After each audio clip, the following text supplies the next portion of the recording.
Okay students, चले भाई आगे। अब हम चालू करेंगे नया चैप्टर। आई नया चैप्टर स्टार्ट करेंगे। ये हटा रहा, नया चैप्टर कौन सा है पता है आपको?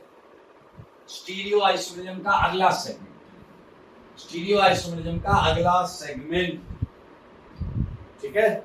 और ये स्टीरियो आइसोमेरिज्म का जो अगला सेगमेंट है, ये है कन्फर्मेशनल आइसोमेरिज्म। क्या है मेरे भाई? Conformational isomerism. बहुत मजेदार है। So let's start. हम चालू करते हैं कन्फर्मेशनल एनालिसिस लेते हैं। कन्फर्मेशनल एनालिसिस आइसोमेरिज्म भी कर सकते हैं, कोई दिक्कत नहीं मेरे भाई। आइए जीआई आप पढ़ के आए हो, इसमें बहुत आसानी से चीजें समझ में आएंगी। क्या याद है तुम्हें? क्या याद है तुम्हें ये ज्योमेट्रिकल आइसोमर्स हैं या नहीं? ये ज्योमेट्रिकल आइसोमर्स हैं या नहीं? देख लो सारे मेरे भाई। ज्योमेट्रिकल आइसोमर्स में क्या होता था? Restricted rotation. रोटेशन रेस्ट्रिक्टेड होगा। सोचो अगर ये मैं बॉन्ड हटा दूं, अब आप देखिए इसमें क्या है? इंट्रा कन्वर्जन है। आपको पता है ये कंपाउंड सिंगल बॉन्ड के लॉन्ग क्या कर सकता है? रोटेट कर सकता है। और रोटेशन आपका रुकेगा नहीं, वो चलता रहे। तो मेरे भाई आप देख सकते हैं ये फॉर्म इस फॉर्म में इंट्रा कन्वर्ट हो सकती है, और ऐसी कई और अदर इनफाइनाइट अरेंजमेंट्स ले सकती है। इससे अलग इनफाइनाइट अरेंजमेंट्स हो सकते हैं। तो मेरे ख्याल से यहाँ पर रिवर्सिबल और फॉर्म्स बनती रहेंगी, खूब सारी होंगी। तो ये क्या है? ज्योमेट्रिकल और इसमें इतना ही फर्क है कि यहाँ रोटेशन फ्री है, और आइसोमर्स जो होते हैं सो कॉल्ड आइसोमर्स, वो इंट्रा कन्वर्टिबल।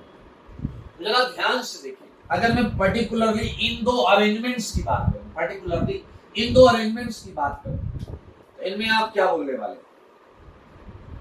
Free rotation.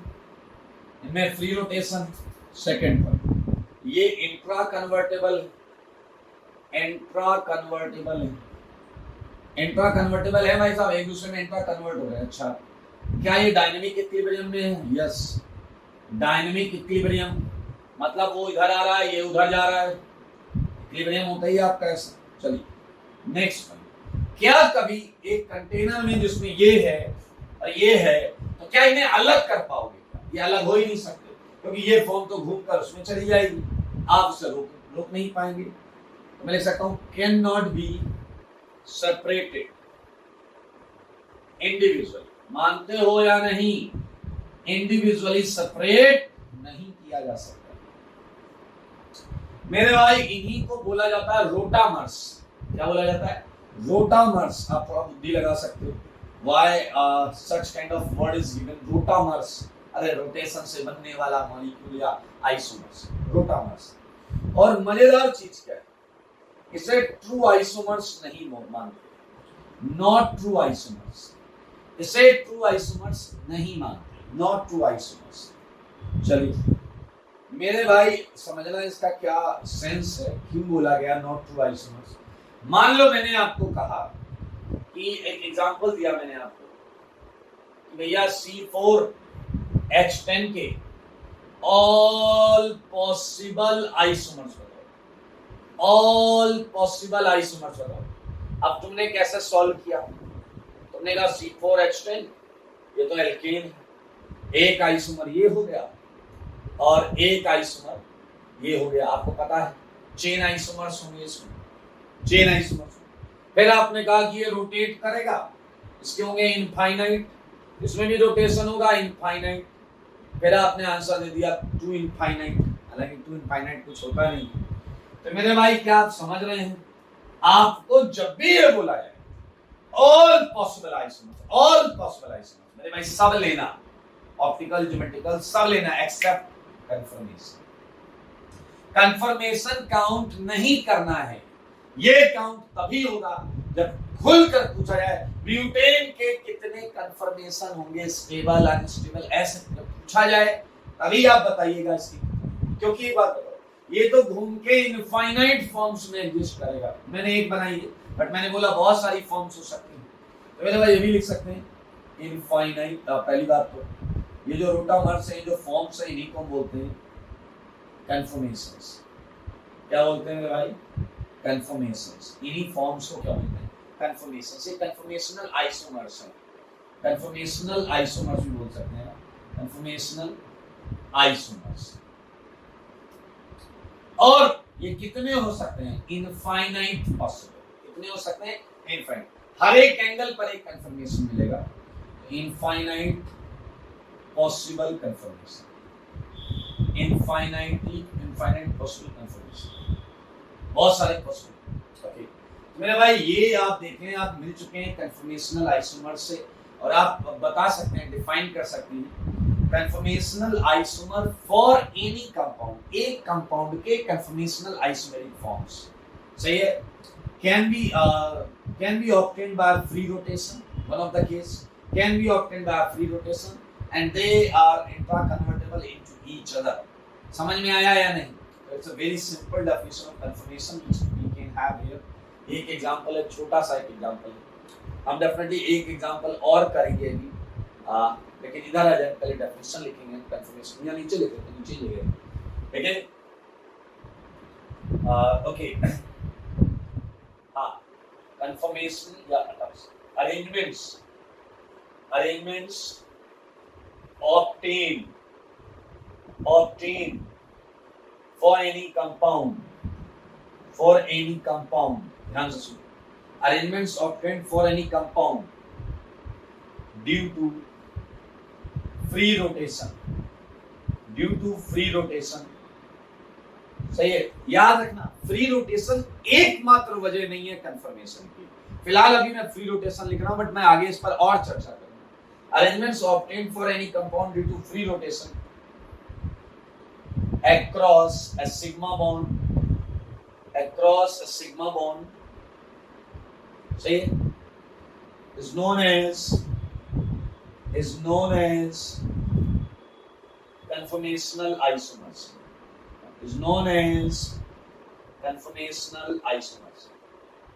याद रखें, मेन इंपॉर्टेंट वर्ड है फ्री रोटेशन। और ज्योमेट्रिकल आइसोमरिज्म में उसमें क्या फर्क है? वहां था रेस्ट्रिक्टेड रोटेशन, ओके, आपको दिख नहीं रहा है, मैं इस लाइन को यहां लिख दूं। Arrangement obtain for any compound due to, वाली लाइन में ऊपर लिख दे रहा हूं, फ्री रोटेशन, ठीक है, across a sigma bond, ठीक है, is known as अब आसान conformational isomers, मैं हटा दे रहा हूँ नीचे वाला से, तो सेम है, वही लिख दिया वहां पर। Okay, this is definition for conformational isomer. आई एक और बात करें, रोटेशन की बात हुई है तो रोटेशन पर हम चर्चा करेंगे थोड़ी सी। लाइक अरेंज फॉलोइंग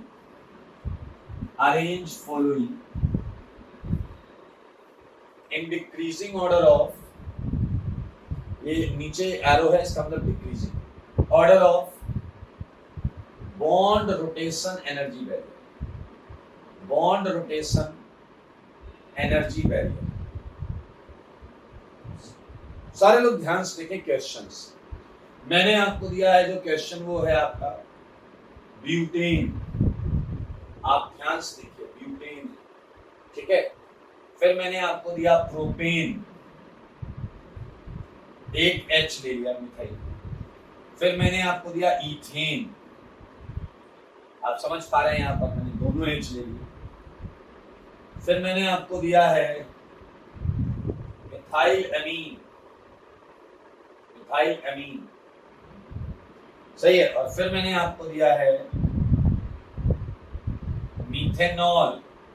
मेरे भाई बहुत ध्यान से सुनना, ये 4-5 कंपाउंड है, और आपको बताना है क्या है, क्वेश्चन समझ लो पहले।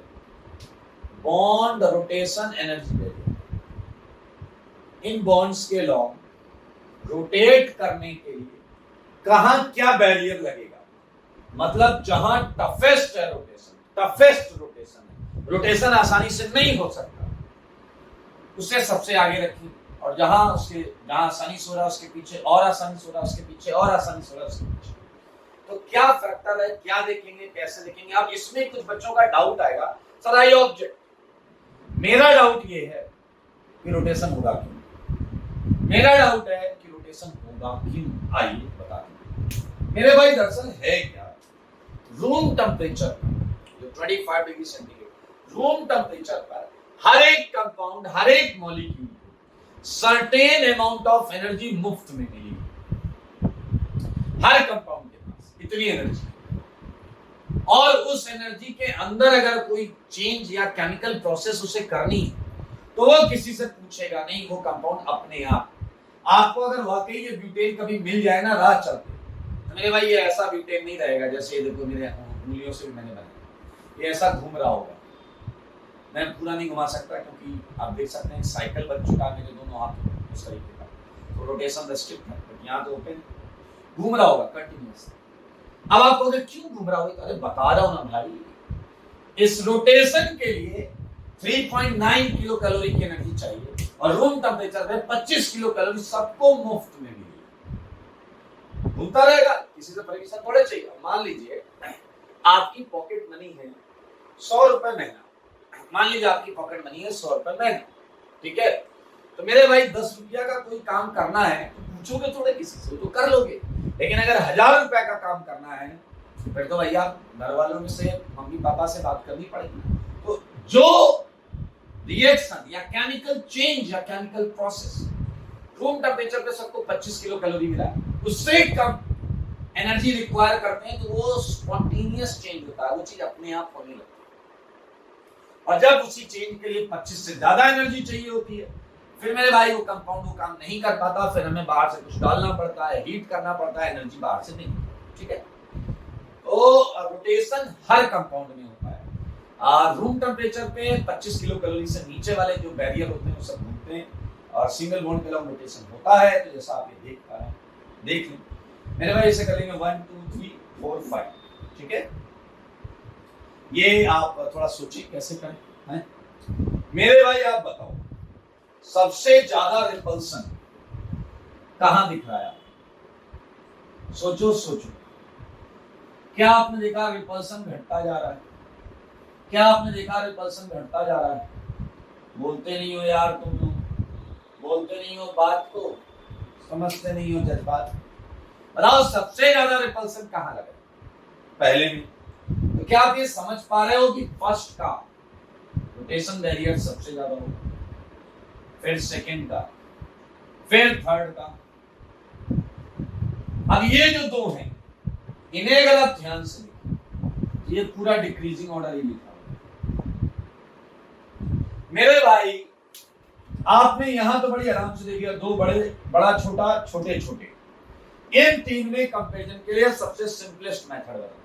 यहां कितना बॉन्ड पेयर है? 3 carbon hydrogen carbon hydrogen carbon hydrogen 3 है ना, CH3 6 बॉन्ड पेयर हो गए, 3 इधर 3 इधर। 6 बॉन्ड पेयर के बीच में इंटरेक्शन था।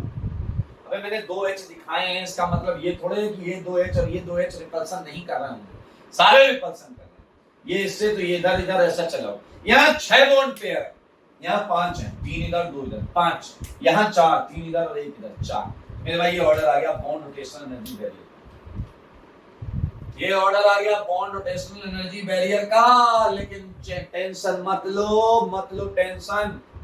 मुझे पता है क्या है तुम्हारे दिमाग, क्या है तुम्हारे दिमाग में। तुम्हारे दिमाग में चल रहा है एक वाहियात सा कॉन्सेप्ट, वो है VSEPR थ्योरी। सर ये क्या कर दिया, ये तो अनर्थ कर दिया आपने। हमें पढ़ाया गया है lone pair bond pair repulsion सबसे ज्यादा होता है। वो इन्हें आगे रखो, इन्हें पीछे रखो, डैश हुआ। मेरे भाई ये VSEPR थ्योरी को समझ लो सारे। VSEPR थ्योरी क्या बोलता था, क्यों बोलता था, कैसे बोलता था? ये लोन पेयर रिपल्सन है, lone pair bond pair repulsion है, ये बॉन्ड पेयर रिपल्सन है। और आपको बोला जाता था लोन पेयर ज्यादा होगा लोन पेयर बॉन्ड पेयर से, और ये ज्यादा होगा बॉन्ड पेयर से। आया ना? लेकिन मेरे भाई आपने कभी ये सोचा नहीं कि ये सारी कहानी जिस एटम का लोन पेयर है उसी एटम के बॉन्ड पेयर पे लगता था। जिस एटम ऑक्सीजन का लोन पेयर ऑक्सीजन का बॉन्ड पेयर उसी पे लगता था। मेरे भाई लोन पेयर नाइट्रोजन का है और उससे रिपल्सन नाइट्रोजन के बॉन्ड पेयर पे देखोगे ना, बट तुम देख कहां रहे हो, और पड़ोस वाले कार्बन के H पर। नहीं, गलत बात। ये VSEPR थ्योरी पहली बात तो नहीं लगाएंगे, गलत बात बोल दिया मैंने, नहीं लगाएंगे तो नहीं लगाएंगे, VSEPR थ्योरी नहीं चलेगी। अब आप कहोगे कि सर फिर किस हिसाब से आपने बोला स्टेटमेंट, बताता हूं। मुझे एक सवाल का जवाब, जब कोई बॉन्ड बनती है चाहे ऑक्सीजन H ले लो, तो कैसे बनी होगी? ऑक्सीजन का एक ऑर्बिटल होगा और H का एक ऑर्बिटल होगा, लेकिन जब ऑक्सीजन पे लोन पेयर होता है तो ऐसा होता है।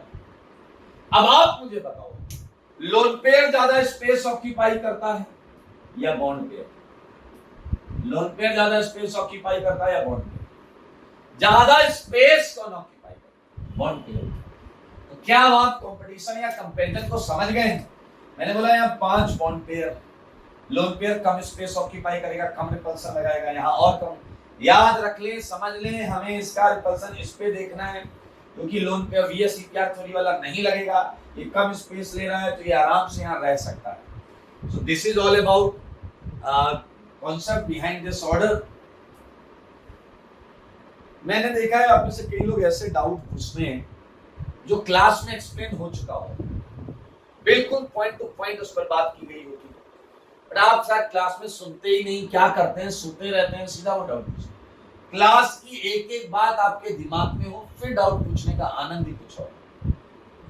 देखें, ये कंफर्मेशनल आइसोमर है, कंपाउंड एक ही है, ब्यूटेन। ब्यूटेन की इनफाइनाइट फॉर्म्स है, that's why it is not called as a true isomers, because compound तो एक ही है, दैट इज ब्यूटेन।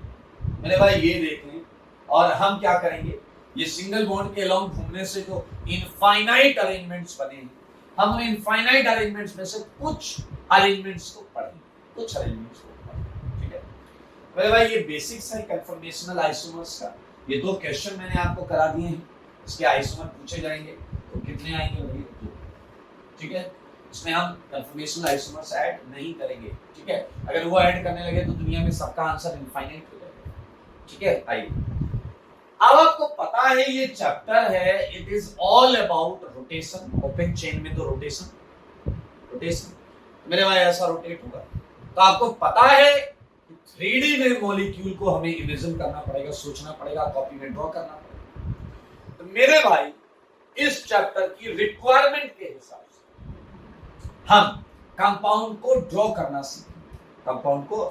करना सीखेंगे, रिप्रेजेंट करने का तरीका सीखेंगे। तो यहां पर मैं जो आपको पॉइंट पढ़ाने जा रहा हूं 3rd कॉलम में, ये है रिप्रेजेंटेशन फॉर्मूला। ये है मेरे भाई रिप्रेजेंटेशन फॉर्मूला। इसमें किसी को कोई डाउट है? रिप्रेजेंटेशन फॉर्मूला हटा देते यार, ये हटा देते, ठीक है। नई जगह से पढ़ते हैं रिप्रेजेंटेशन फॉर्मूला। आई रिप्रेजेंटेशन फॉर्मूला मतलब हम कैसे कंपाउंड को रिप्रेजेंट करें ताकि वो हमें थोड़ा सा 3D में सहूलियत रहे कंपाउंड को रोटेट करने में। आई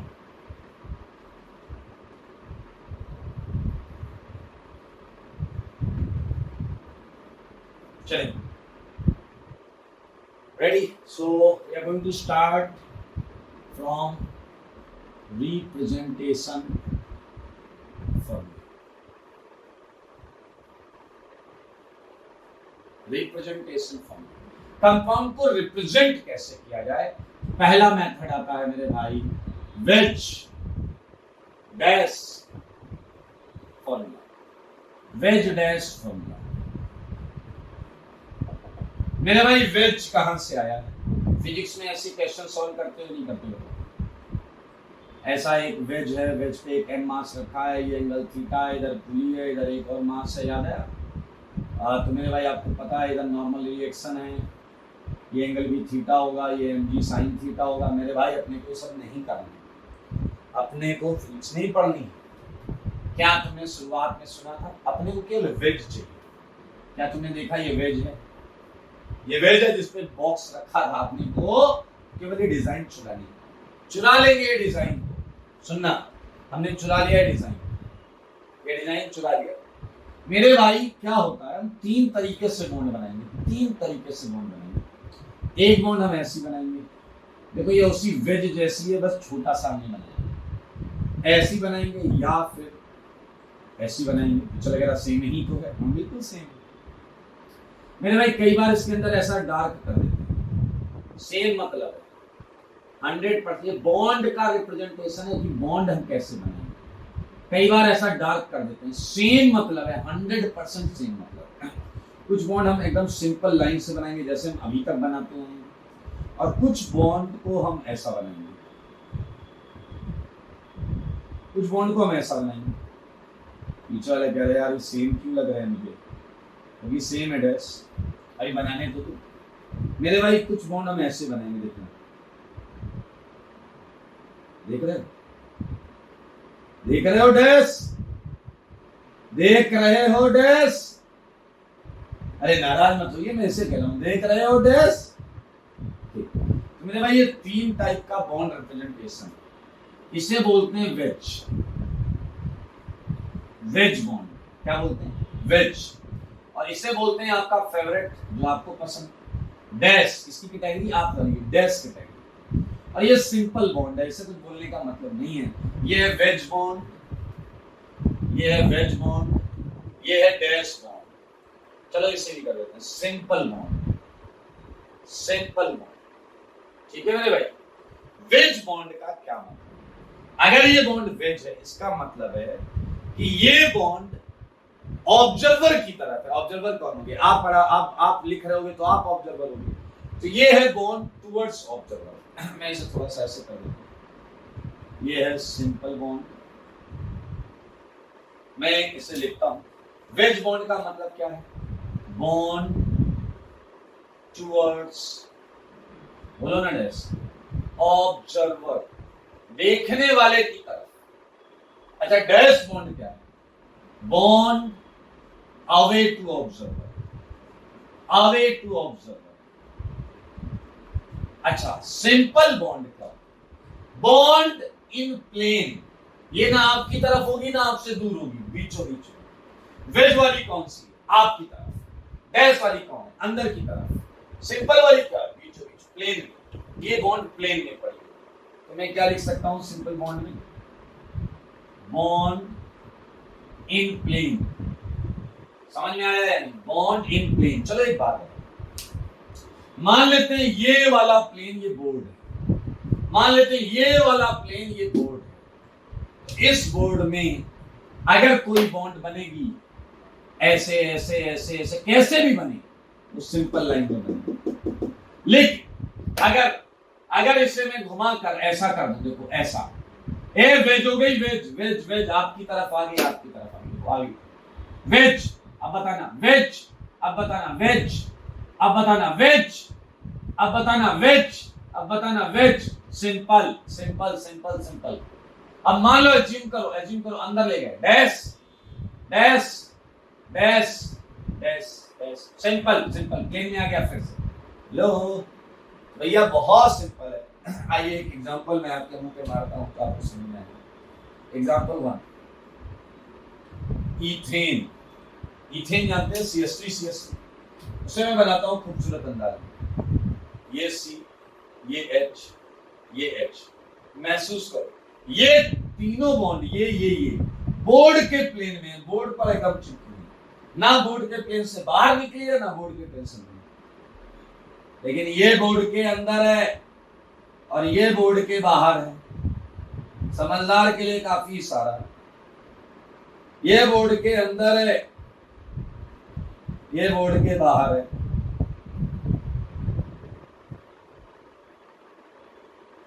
देखो, ये है इथेन। इथेन को रिप्रेजेंट करने का वेजन डैश रिप्रेजेंटेशन फॉर्मूला।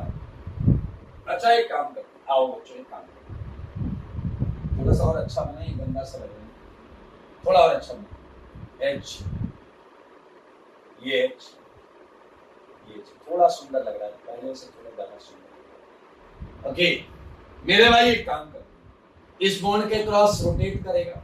अब सारे लोग देखना, दिमाग दौड़ाना। अगर मैं लेफ्ट वाला सेगमेंट बिल्कुल वैसे ही रखता हूं, लेफ्ट वाला सेगमेंट बिल्कुल वैसे ही रखता हूं, और मेरे भाई मैं राइट वाले को ऐसे घुमाता हूं जैसे एरो दिख रहा है, बाहर से अंदर की तरफ, बाहर से अंदर की तरफ, तो बताओ ये जो प्लेन में है ये अंदर जाएगा या नहीं? हमने घुमाया मात्र 60 डिग्री। कितना घुमाया? मात्र 60 डिग्री। तो बताओ ये दोनों के बीच में आ जाएगा, ये वाला एच यहां चला जाएगा, ये वाला एच इन दोनों के बीच में। बोले तो इन दोनों के बीच में क्या है? बोर्ड का प्लेन। इन दोनों के बीच में क्या है? बोर्ड का प्लेन। मेरे भाई देखो, डैश वाला एच प्लेन में आ जाएगा, ऊपर वाला एच अंदर डैश में चला जाएगा। और ये ऐसा था, ये जो वेज है ना, वेज आपकी तरफ नीचे ऐसा, और ये इसके बीच में आ जाएगा लाइक दिस। ये एच इस एच के बीच में आ जाएगा 60 डिग्री पे लाइक दिस। आपकी तरफ होगा, आपकी तरफ होगा ऐसा, ऊपर की तरफ होगा। फिर से देखो, आपको जैसे मैं खड़ा हूं, इस वाले सेगमेंट को ऐसे घुमाना है, ऐसे। तो ये जो एच है ऊपर प्लेन में, ये अंदर हो गया डैश, और जो डैश में वो प्लेन में आ जाएगा, और जो बाहर था वो बाहर ही रहेगा। देखो ये आपका, ये विजन डैश है, ये विजन डैश है इथेन का, और आपको एक रिप्रेजेंटेशन फॉर्मूला बता दिया। मेरे भाई एक और रिप्रेजेंटेशन फॉर्मूला है, सीखो मजा आएगा। ये है 100 हॉर्स, 100 हॉर्स। लेकिन अब आपको सावधान होना है। 100 horse projection formula, 100 horse projection formula. पहले तो कहोगे देखो फार्मूला का मतलब पता है, प्रोजेक्शन का मतलब होता है परछाई। बिल्कुल सही, परछाई। 100 हॉर्स, घोड़े को देखें क्या? बिल्कुल सही। अभी बताऊंगा 100 हॉर्स का क्या मतलब है। नाम है फिलहाल तो ये मान लिया। मेरे भाई एक काम करो, पहली बात समझना, ये एक्चुअल चीज को दिखा रहा था, लेकिन ये परछाई दिखाएगा, प्रोजेक्शन। कैसे परछाई दिखाएगा? मेरे भाई यहाँ पर एक स्क्रीन मान लो, एक मान लो स्क्रीन लगा है, पर्दा, पर्दा है, पर्दा, और तुम हो शरारती स्वभाव के, तुम यहाँ पहुंच गए और हम अपने हाथ में टॉर्च लेकर गए, और टॉर्च तुमने जला। तो बताओ इन तीनों एच की इस पर्दे पर क्या इमेज बनेगी? इन तीनों एच की बॉन्ड के साथ इस पर्दे पर क्या बनेगा? क्या तुम देख पा रहे हो कि एक मर्सिडीज साइन बनेगा?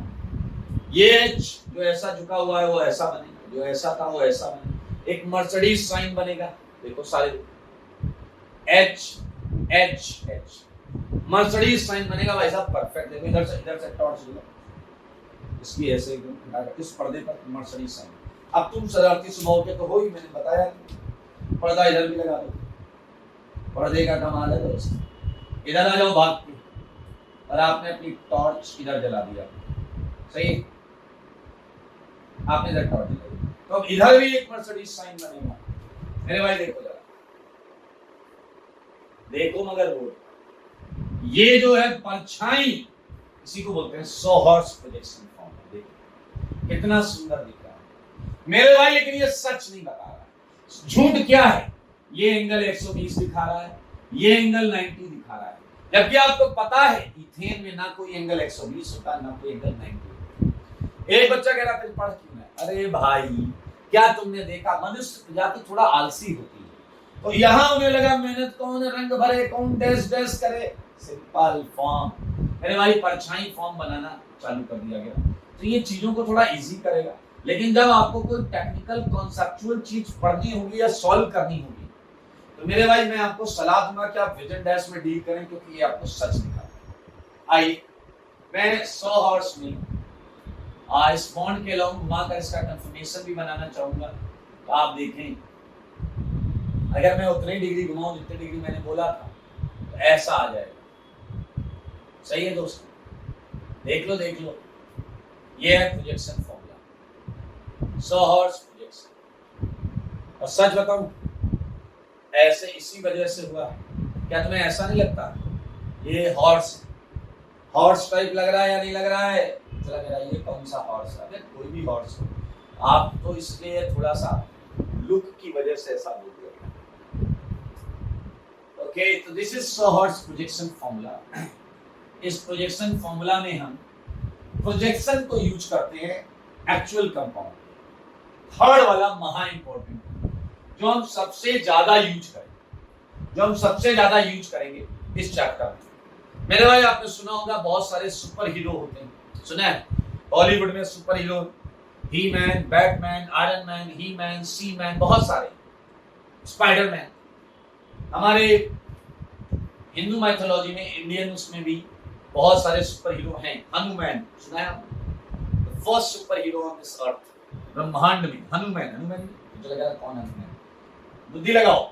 ऑर्गेनिक में भी बहुत सारे सुपर हीरो, बहुत सारे सुपर हीरो आप मिलेंगे, पूरा ऑर्गेनिक पढ़ेंगे तो आप एक एक करके सुपर हीरो से मिल जाएंगे। फिलहाल न्यूमैन नाम है बेटा, टेंशन मत लो। न्यूमैन प्रोजेक्शन, लेकिन ये भी projection, Newman projection formula, Newman projection formula. मेरे भाई न्यूमैन प्रोजेक्शन फॉर्मूला में हम क्या करेंगे, सोचने वाली बात है। आप अपने आप को शांत मत रखिए, उठ जाइए, उठ बैठिए, आप मुंह उठाकर आ गए। और मेरे भाई न्यूमैन बनाते समय, किसी कंपाउंड का न्यूमैन बनाते समय हम किसी बॉन्ड को सेलेक्ट करते हैं जिसके अक्रॉस हम मॉलिक्यूल को देखते हैं। कोई बॉन्ड हम सेलेक्ट करते हैं, तो मैं आपको बताऊंगा first select bond, like first select a bond, सही है,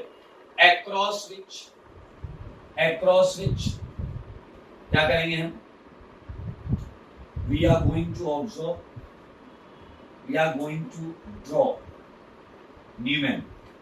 आइए सारे लोग देखिए, जैसे मान लीजिए आप यहां खड़े हैं और आपने ये बॉन्ड सेलेक्ट कर लिया कि इस बॉन्ड के अक्रॉस आप देखिए, तो आप बताइए ये वाला कार्बन आपका फ्रंट कार्बन होगा, ये वाला होगा या नहीं, और ये वाला कार्बन आपका क्या होगा, बैक कार्बन होगा। अगर आप इधर से देखेंगे तो ये फ्रंट ये बैक, उधर से देखेंगे वो फ्रंट वो बैक, कोई टेंशन नहीं है उसमें। तो न्यूमैन में क्या होता है, फंडा क्या होता है कि जो फ्रंट कार्बन है, फ्रंट कार्बन उसे डॉट से बनाएंगे, उससे बनाएंगे, डॉट से बनाएंगे, और बैक कार्बन जो बैक कार्बन उसे एक सर्कल से बनाएंगे। देख लो, ध्यान से देखो, डॉट को और सर्कल को देखो, सारे ध्यान से देखो, सारे ध्यान से, एक डॉट से बनाएंगे और एक सर्कल से, ठीक है। चालू करें। तुम यहां खड़े हो तो तुम्हें बताओ, ये वाला फ्रंट है तो ये डॉट दिखेगा, डॉट पर ऊपर क्या दिखेगा, एच, लेफ्ट में एच, राइट में एच, ऐसा। अब बताइए पीछे वाला कार्बन सर्कल है तो सर्कल बना लो, सर्कल पर बताओ इस एच के पीछे एच होगा यार, बिल्कुल सटीक एच के पीछे एच होगा। अब अगर तुम ऐसे देखोगे तो तुम्हें एक्चुअली पीछे वाला एच दिखेगा ही नहीं, तो किसके पीछे छिपा है। बस एक काम करो, पैर वहीं रखना, मुंडी ऐसे करो, मुंडी ऐसे या ऐसे करोगे दिख जाएगा। मेरे भाई हम ऐसा बनाते हैं, जस्ट बगल से एच निकाल के ऐसा, तो ये बन गया इसका न्यूमैन। और आओ, आप चाहो तो यहां खड़े होकर निहार लो इस जगह से, फिर ये डॉट, ये सर्कल, या आप चाहो तो डॉट फिक्स रख के सर्कल को घुमा लो, जैसा आपकी मर्जी। चलो डॉट फिक्स कर लो, डॉट फिक्स मतलब ये यही रहेगा, सर्कल को 60 डिग्री घुमा लो। अब देखो कितना इजी दिखेगा, ये वाला एच बीच से निकल के इधर, इधर पीछे से निकल के बीच में आ जाएगा, ये पीछे से निकल के बीच में आ जाएगा। मेरे भाई ये है न्यूमैन प्रोजेक्शन ऑफ ईथेन। और इन दोनों में क्या रिलेशन है, कंफर्मेशन। ये सेम चीज है, लिखने का तरीका न्यूमैन, सॉहर्स, विजेंडर्स, लिखने का तरीका अलग अलग है। तो मेरे भाई आई थिंक आप सीख गए हैं प्रोजेक्शन फॉर्मूला।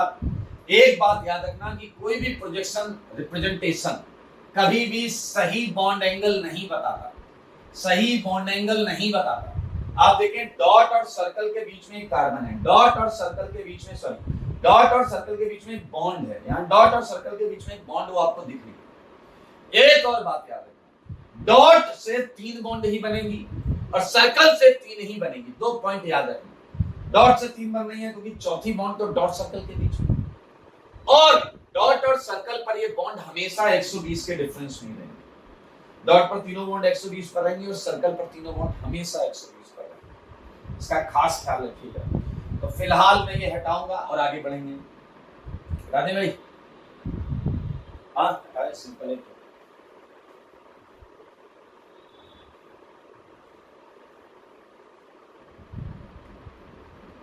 के। चलिए एक एग्जांपल कर लेते हैं, उसमें थोड़ा सा होमवर्क भी आ जाएगा आपको। चलिए एक काम करिएगा भाई, इसके जस्ट बाद एक हेडिंग डाल के आप 2 पेज छोड़ दीजिए। एक हेडिंग डाल के 2 पेज छोड़ दीजिए। ये है इंपॉर्टेंट टर्म्स इन कंफर्मेशन। ये हेडिंग डालो और 2 पेज छोड़, 2 पेज। इसमें क्या लिखना है वो मैं आपको अगली क्लास में, आ जाओ। उस 2 पेज के बाद हम एक एग्जांपल करेंगे। Draw conformations of CH2 ZZ, ठीक है, and also draw its potential energy diagram। अब मेरे भाई कई बच्चे यहाँ ऐसे होते हैं पोटेंशियल एनर्जी सुन के हाथ पांव खुल जाते हैं। नहीं, बहुत आसान है। आइए इस क्वेश्चन को करते हैं। मेरे भाई ये कंपाउंड है CH2 ZZ। ये आप मुंह उठाकर आगे देख लें तो आपको जैसा मैंने कहा था न्यूमैन में बनाएंगे। आपने ये बॉन्ड सेलेक्ट कर, इस बॉन्ड के क्रॉस देखेंगे तो मेरा भाई कोई फ्रंट मान लो, कोई ये फ्रंट हो गया तो ये डॉट हो गया और ये सर्कल।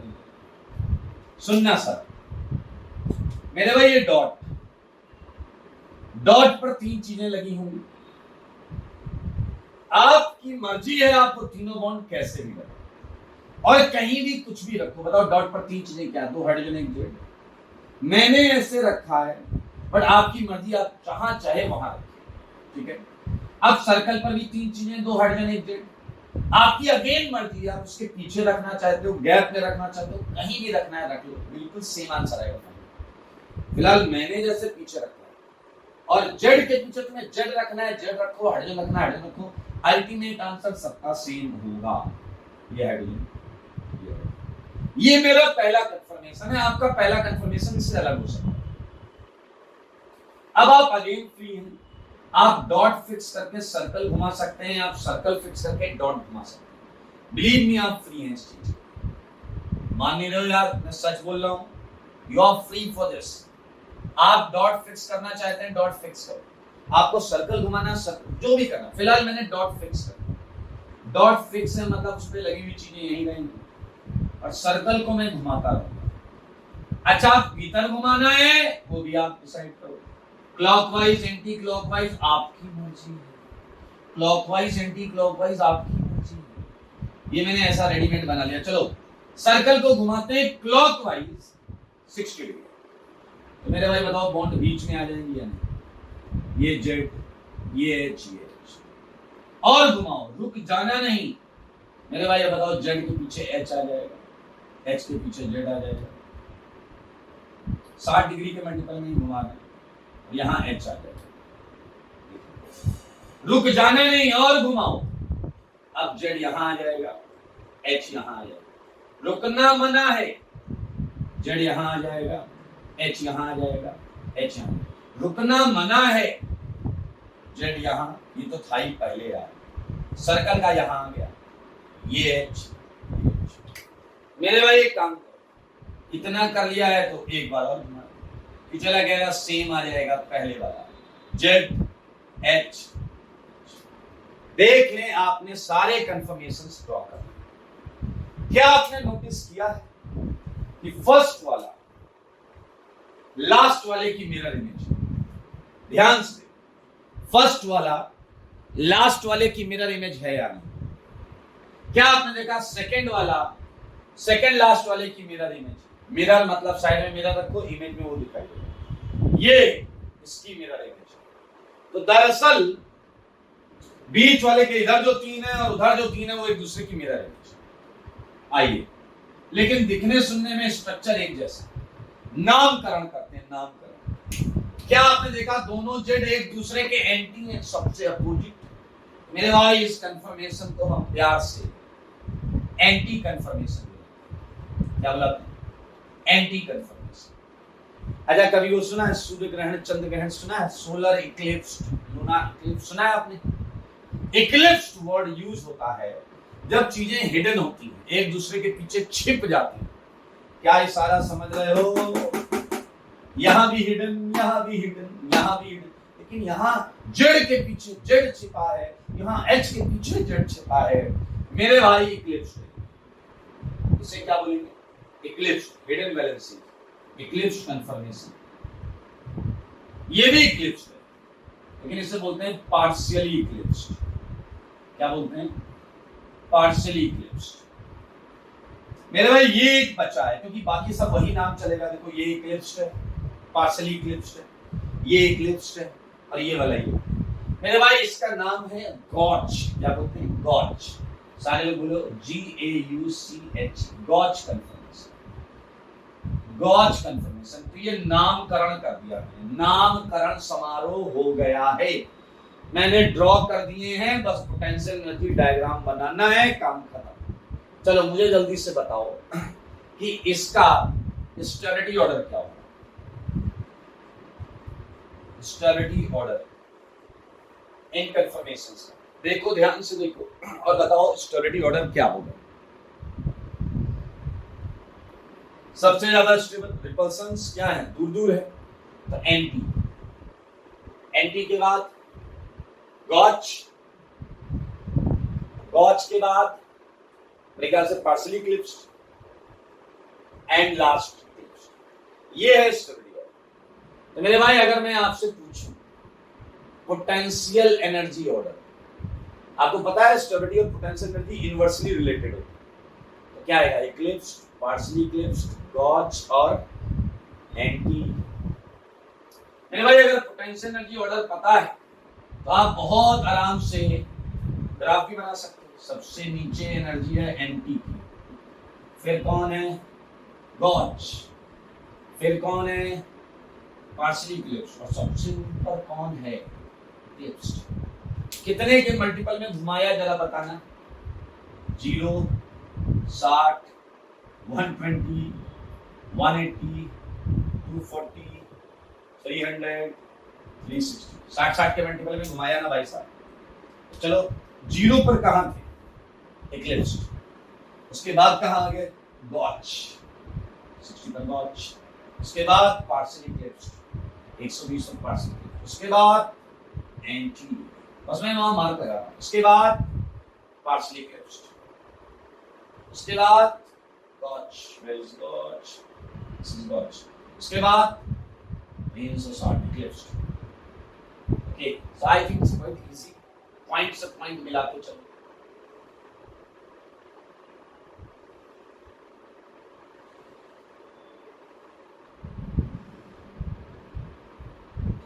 ये है आपका potential energy curve for this compound. Potential energy curve for this compound. मेरे भाई मैं एक छोटा सा नोट लगा दूं, ये देख लो पहले, बस ऐसे ही बनाना है आपको। इस क्वेश्चन में एक छोटी सी चीज ऐड कर लीजिएगा कि जेड जो है वो एल्काइल ग्रुप, जेड जो है वो हाइड्रोजन है या एल्काइल ग्रुप, एल्काइल ग्रुप्स। आगे बताऊंगा इसका क्या मतलब। फिलहाल देखिए, छोटा सा नोट लगाने का मतलब, अगर आपसे कोई पूछे total number of confirmation, total number of confirmations वो इनफाइनाइट। सेकंड, ये इंटरेस्टिंग, अगर कोई पूछे total number of stable confirmations, stable confirmation, तो पता है पोटेंशियल एनर्जी कर्व में जो मिनिमा होते हैं, मिनिमा वो स्टेबिलिटी के पॉइंट को शो करते हैं, स्टेबिलिटी के पॉइंट को शो करते हैं। फिलहाल इसमें थोड़ी मैथमेटिक्स है, वो मैं आपको अगली क्लास में बताऊंगा। ये lesser or equal than potential energy minima. फिलहाल इस क्वेश्चन में इक्वालिटी होल्ड होती है, आंसर होता है 3। क्या होता है? 3, 2 गॉच और 1 एंटी, 2 गॉच, ये और 1 एंटी, ये 3 स्टेबल है। हालांकि आगे अगली क्लास में बताऊंगा कि इक्वालिटी क्यों होती है, इसका मतलब कई बार इससे कम भी आंसर हो सकता है, इस पर चर्चा करेंगे। So this is all about this question. Homework में आप सेम काम करेंगे, एग्जाम्पल नंबर 2, पहला वो था, आप इसके लिए बनाएंगे जब आपका जेड हाइड्रोजन, सेम काम करेंगे, ड्रॉ भी करेंगे, पोटेंशियल एनर्जी का भी बनाएंगे। अगला करेंगे जब एक जेड हाइड्रोजन है, एक मिथाइल है, और अगला करेंगे जब एक जेड CH3 है और दूसरा जेड भी CH3 है, सेम ही बनेगा जेड जेड CH3। तो मेरे भाई आज के लिए इतना ही रखते हैं।